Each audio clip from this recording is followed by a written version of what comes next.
Bu safargi video oxirgi yangiliklar videosi bo'ladi. Aniqroq qilib aytadigan bo'lsak, bu yangilanishdagi oxirgi yangiliklar videosi bo'ladi. Chunki 24-iyun sanasida Free Fire'ga yangilanish keladi. Uje OB 50 tur boshlanadi va undan keyin yana OB 50 turda yangiliklar davom etadi. Bu safargi video esa OB 53da eng oxirgi yangiliklar videosi va bu yangiliklar videosida men hamma narsani to'liq aytib boraman. Shuning uchun video uzunroq bo'lishi mumkin. Yaxshilab joylashib olib, bemalol videoni ko'rishlaringiz mumkin bo'ladi. Odatdagiday men ko'p gapirib, sizlarni vaqtlarini do'mayman. Agarda sizlar videoni ko'rishga tayyor bo'lsangiz, men videoni boshlashga tayyorman. Biz bugungi videoni boshladik bolalar. Demak, biz bugungi videoni kelasi yangilanishda to'liq obzor bilan boshlaymiz. Ya'ni kelasi yangilanishda nimalar o'zgaradi, nimalar qo'shiladi, yangi personaj keladimi, yangi evolyutsiya keladimi? Qisqasi, mana shu savollarga bittalab javob berib, bittalab ko'rib chiqamiz va keyin qanaqa skinlar, qanaqa naborlar kelishini ularni ham to'liq obzor qilamiz. Demak, birinchi bo'lib nimalar o'zgarishidan boshlasak. Ko'rib turganingiz bu Craftland galochkasi va siz endi Craftlandda karta yaratib, mana shu galochkani olishingiz mumkin va bu endi osonroq. Craftland bo'limiga kiring, o'zingizni yoshingizni belgilang. Albatta kattaroq yoshni belgilab qo'yamiz biz. Belgilagandan keyin bu yerda karta yaratasiz va kartangizda qancha ko'p odam o'ynasa, sizning levelingiz shuncha oshadi va 7-level emas, 8-levelga yetib kelganingizdan keyin siz galochka olishingiz mumkin bo'ladi. Galochka olganingizdan keyin nimalar bo'ladi, nimalar sovg'a qilinadi, bularni hali bilmaymiz, lekin tez orada bilib olamiz. Endi esa biz mana bu menyudagi qiziqarli knopkani bosib ko'ramiz. Bu knopkani bosgandan keyin ham biz menyudamiz, lekin qanaqadir bir to'sovchi ostrovga o'xshagan joyda paydo bo'lamiz. Bu yerda hattoki joystick bor, tushunyapsizlarmi? Biz menyudamiz, lekin joystickni ishlatib yurishimiz mumkin. Druziyalardan odam chaqiramiz, sabitiyalarga kiramiz, lekin hali ham biz to'sovchi ostrovga o'xshagan bir joydamiz. Bu yerda mana shunaqa sheriglarni yelkalarga o'tkazib olib, sayr qildirsalaring bo'ladi bolalar. Kimdir hozir sevgan qizini yelkasiga o'tkazib sayr qildirish haqida o'yladi. Bu yerda hattoki anaqa jumper ham bor. Bu jumper nima uchunligini bilmayman, lekin mana bunaqa bug qilish ko'rinib ko'rsak bo'ladi. Yo, bug qilish befoyda. Keling, yaxshisi keber ratingda nimalar o'zgarganini ko'ramiz. Bu bir o'zini qilyapti bu yerda. Qisqasi, qarochi, samolyot mana shunaqa ko'rinishda, o'rtaga anaqa tort qo'yib qo'yishibdi. Oxirgi paytlar samolyotning ichida unaqa katta o'zgarishlar bo'lmayapti. Va biz kartani ko'ryapmiz. Kartalar unaqa salyutlar, tortlar ko'rinyapti. Chunki Free Fire 9 yoshga to'ladi-da bolalar. Bu yerda unaqa joylarda o'zgarishlar bo'ladi deb aytilgan va biz hozir bitta tushib ko'ramiz. Birinchi bo'lib tushadigan joyimiz Clock Tower. Ko'pchilikka qiziq bo'ldi, chunki ko'pchilik blogerlar Clock Towerda o'zgarish bo'ladi deb aytdi.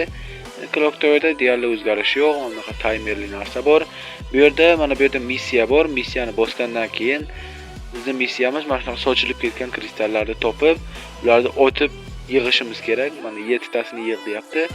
Ularni oldiga borib bittadan yig'salaring ham bo'ladi yoki-da otsalaring, o'qlaring tegsa agar o'sha kristallar avtomatik o'zlari yig'ilishi ham mumkin va yig'ganlaridan keyin sizlarga unaqa yordamchi buyumlar, kuchaytirilgan orujalar beradi. Ularni olib bemalol boyaqda ilib ketsalaring bo'ladi bolalar. Chinkida ham shunga o'xshash missiya bor, faqat unda sakrab monetalarni yig'ish kerak.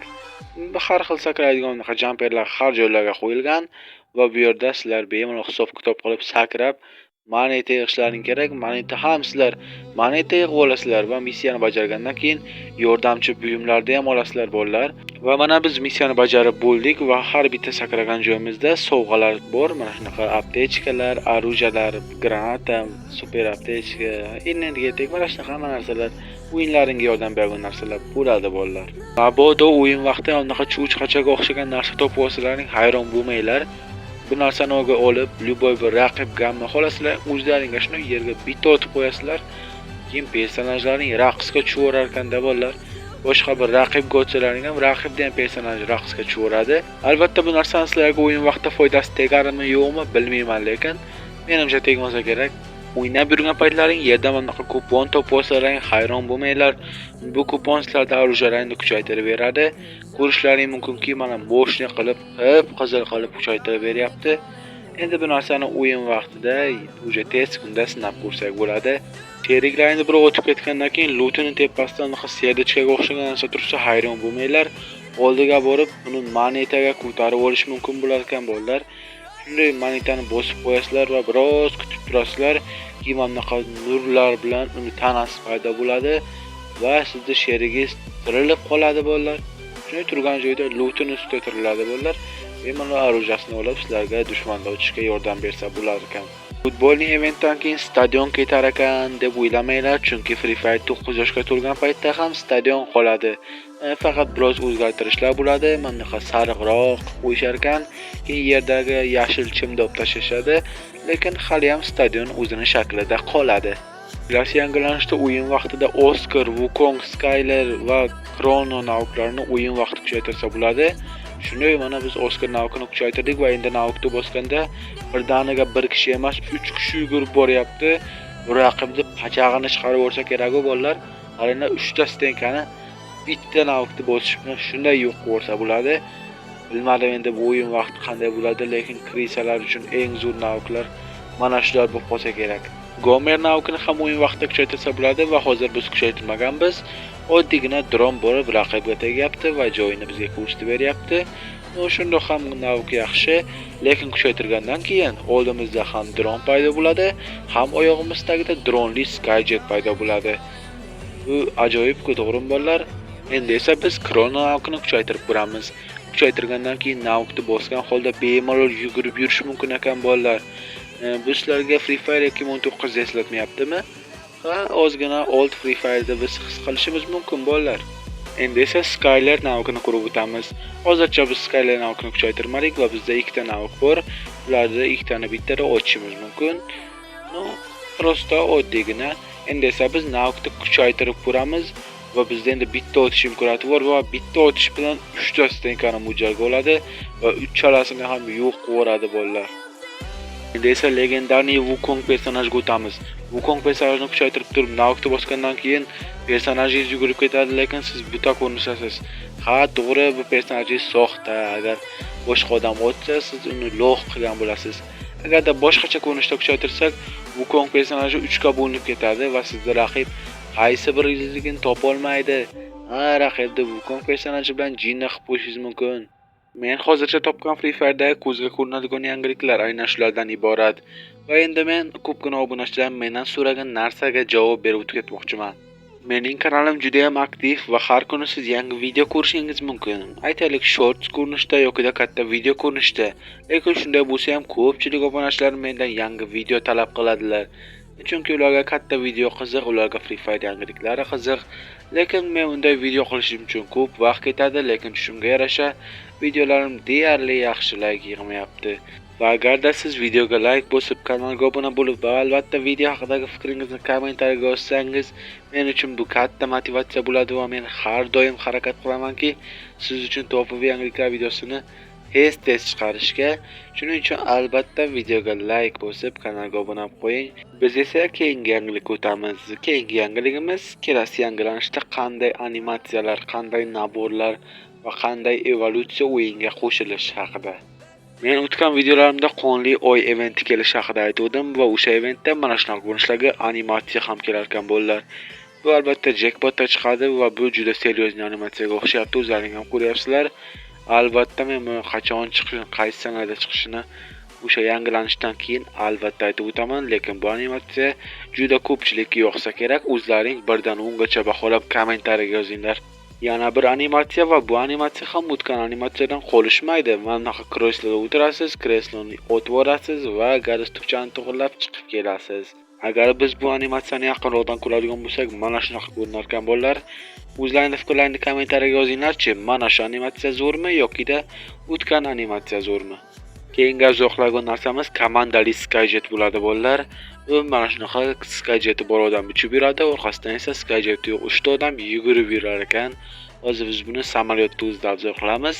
Samolyotda o'zida ham mana shunaqa lider tars etib uchib chiqadi. Orqasidan esa 3 ta komandalar bo'yicha saltolarda oshib yugurib kelar ekan.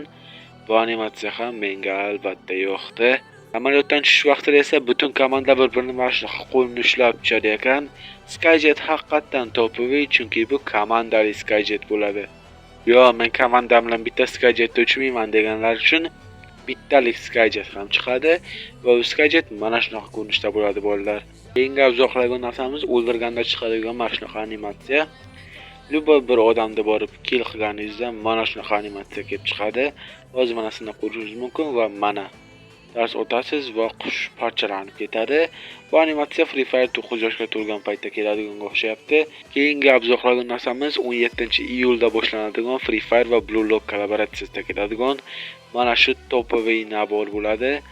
Bilmadim, men anime ko'rmayman, lekin ko'pchilikka mana shu nabor yoqdi va kelib chiqish sanasini ko'pchilik so'rayapti. Aniq sanasini men bilmayman, hali aniq sanasi bizga aytilmaydi. Aytishlaricha Free Fire va Blue Lock kollaboratsiyasidan keladigan yagona nabor mana shu ekan va nabor kamligi sababli o'tgan safargi kollaboratsiyasidagi, ya'ni chapter 1dagi naborlar ham qaytishi mumkin ekan. Hozircha bu norasmiy ma'lumot, lekin albatta aniq bo'lishi bilan sizlarga to'liqroq ma'lumot beraman. Ko'rib turganingiz bu iyul oyining bo'yoq propiskani nabori bo'ladi va bu meni fikrimcha kelgan bo'yoq propisklar ichida eng chiroyli naborlardan bittasi. Mujskiy nabori burini nabori ekan, jenskiy nabori esa qo'zichoqli nabori bo'lar ekan. Aslida kelasi yangilanishda ko'pgina naborlar qo'shiladi, lekin ularni obzor qilib o'tirishdan foyda yo'q, chunki sizlarga ham qiziq emas. To'g'rimi bolalar? Kelinglar yaxshisi kelasi yangilanishda qanday evolyutsiya kelishini ko'rib o'taylik. Kelasi yangilanishda Augustin evolyutsiya keladi va evolyutsiyaning emotsiyasi mana shu ko'rinishda bo'lar ekan bolalar. Emotsiya ham topoviy, evolyutsiya ham topoviy. Bu evolyutsiya aynan qaysi oyda chiqishi noma'lum, lekin meni fikrimcha shu iyul oyidagi Evo Jackpotda shu evolyutsiya chiqsa kerak. Endi esa keling biz qaysi personajlar kuchaytiriladi, qaysi personajlarda bir kuchi pasaytiriladi, mana shularni ko'rib o'taylik. O'sha o'yindagi saboterlarda mana shunaqa skrinshot tarqadi va biz bundan ko'rishimiz mumkin. Qaysi navklar kuchaytiriladi va qaysi navklarda kuch pasaytiriladi. Nero personaji esa haqiqatan musor bo'lar ekan. Urishlaring mumkinki eskisini joni 150 HP edi, hozirgisi yangisiniki esa 1 HP bo'lar ekan, ya'ni bitta o'q otasiz va Neroni hayvonchasi shunday yo'q bo'lib qolar ekan.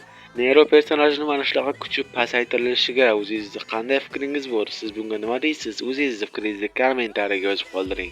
O'yindagi saboterlarda mana bu bannerga ko'zingiz tushgani aniq va unda Free Fire 9 yoshga to'lgani munosabati bilan bo'ladigan eventda nimalarni bepul olishimiz mumkinligi aytilgan. Keling biz o'sha olishimiz mumkin bo'lgan naborda obzor qilamiz. Nabor menga yoqdi, chunki anchadan beri mujskiy nabor bermayotgan edi, faqat jenskiy nabor berayotgandi va bu menga yoqmayotgandi. Nihoyat mujskiy nabor bor. Endi buni yomon ham deb bo'lmaydi, chunki bepul, agar pulli bo'lganda bemalol ustidan kulib, izvotsiya qilib musarakan deyishimiz mumkin edi. Free Fire 950 ni treylerini sizlarga qo'yib beraman, o'zlaringiz bemalol ko'rishlaringiz mumkin. Men gapirmay turaman, sharhlovchi sizlarga nima kerak, miyalayni ham o'g'irtib olgandir mana. Qarab 12,5-13 minutdan beri gapirib yotibman ekan.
O'yinga kirgan paytingiz Zolotoy Sixrona Jackpot'ini banneriga ko'zingiz tushganligi aniq.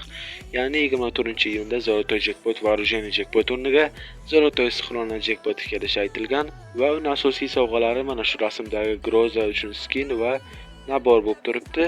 Keling biz naborni obzor qilaylik. Men bu naborga 10 dan 6 ball qo'ygan bo'lardim. Joynaqa ko'zga tashlanadigan, tovlanib turadigan nabor ham emas, lekin musor ham emas. Har doimgidek bu safar ham 950 da biz Magnitskiy kub olamiz va Magnitskiy kub magazini 24-iyun sanasida yaqin kunlarda yangilanadi. Qanday naborlar kelishi shu 3 kun ichida ma'lum bo'lishi aytilgan, lekin bu videoni olayotgan paytim ma'lum bo'lmagan edi. Albatta ma'lum bo'lishi bilan men buni shorts videolarda aytib o'taman tezlik bilan. Shuning uchun kuchlayni maslahat beraman. 3 kun ichida albatta Magnitskiy kub magazinini obzori chiqadi. Bu siz uchun tayyorlangan oxirgi yangilik edi va albatta sizga video yoqqan bo'lsa, videoga like bosib, kanalga obuna bo'lib qo'ying va video haqidagi fikringizni kommentariyaga yozib qoldiring. Men hammani fikrini o'qiyman. Agarda videoda xatoliklar bo'lgan bo'lsa, buni ham kommentariyaga yozing. Men kelasi videolarda u xatoni takrorlamaslikka harakat qilaman. Videoni hammaga yuborib qo'ying, hamma Free Fire'chilar bu videoni ko'rsin va agar hamma like bo'lsa, men har doim sizlar uchun topoviy videolarni chiqarishdan charchamayman. Sizlarning har bir layklaring men uchun motivatsiya bo'ladi. Demak, siz King Fire kanalida bo'ldingiz. Barchangizga sog'lik va omonlik tilagan holda bugungi videoni yakunlaymiz.